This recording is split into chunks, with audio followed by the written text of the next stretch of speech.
Burkina Faso, sebuah negara kecil terletak di Afrika Barat yang jarang kita dengar di media.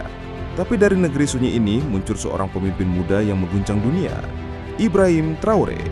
Namanya menggema di Afrika membuat Barat merinding, bukan karena senjata tapi karena satu hal, dia berani melawan. Because I'm only going to say this once. My name is Ibrahim Traoré, President of Burkina Faso, and I'm here to tell you something that's been burning in my heart and in the hearts of millions across Africa. We are done staying silent. We are done bowing down. We are done letting foreign...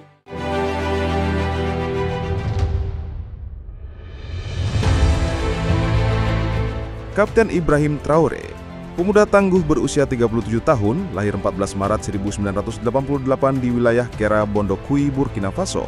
Siapa dia dan kenapa dia dibilang Sankara baru?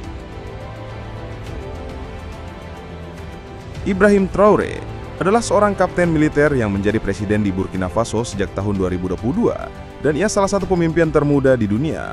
Di tengah gejolak berdarah Afrika Barat yang mencengkam, secara mengejutkan sosok Traoré muncul dengan berani mengubah wajah Afrika untuk merdeka, namun tindakannya membuat Barat merinding.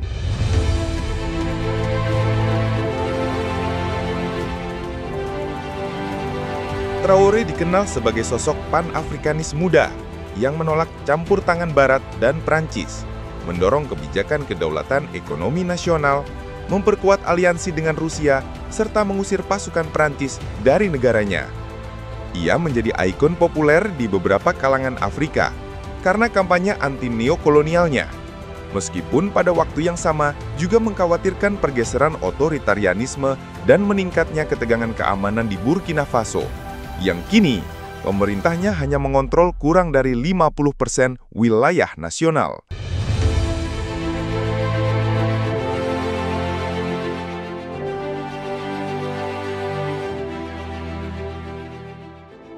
Pada tanggal 30 September 2022, Burkina Faso diguncang kudeta militer, bukan oleh jenderal tua haus kekuasaan, tapi oleh seorang kapten muda yang bicara dengan satu kalimat menggetarkan.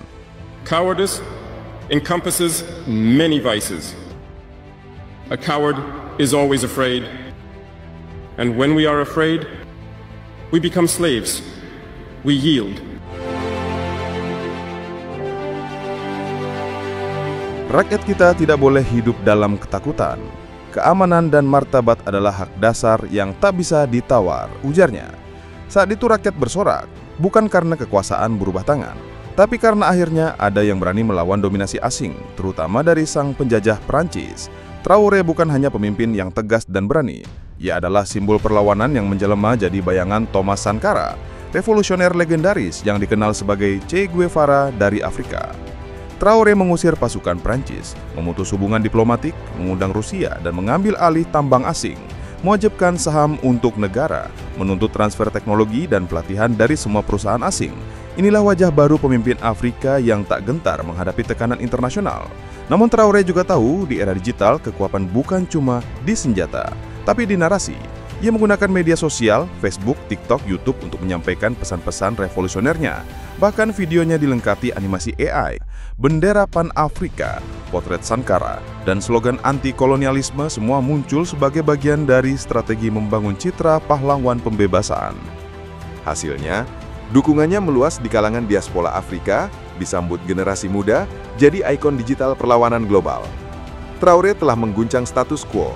Ia menghidupkan kembali api yang dulu pernah padam bersama Thomas Sankara. Di Afrika sendiri, namanya dieluk-elukan dan dicintai anak muda di seluruh benua Afrika. Namun di Eropa dan Amerika, ia dianggap simbol perlawanan generasi baru. Tindakannya mengguncang istana kekuasaan, mengusik korporasi tambang asing, dan membuat Barat kehilangan kendali. Kenapa? Karena ia melakukan hal yang selama ini dianggap tabu, yaitu menggugat hegemoni kolonial Barat secara terbuka. Pada saat puncaknya kudeta di 30 September 2022, sebuah siaran darurat muncul di televisi nasional Burkina Faso yang menyiarkan langsung seorang pria muda dengan wajah tegas, dilengkapi seragam pentempur, berdiri lalu berbicara lantang. Rakyat tidak boleh hidup dalam ketakutan. Kami mengambil alih keamanan dan martabat bangsa. Itulah momen lahirnya Ibrahim Traoré ke panggung dunia, yang menggulingkan pemerintahan transisi Letkol Paul Henri Dambiba yang gagal mengatasi krisis teror dan konflik bersenjata.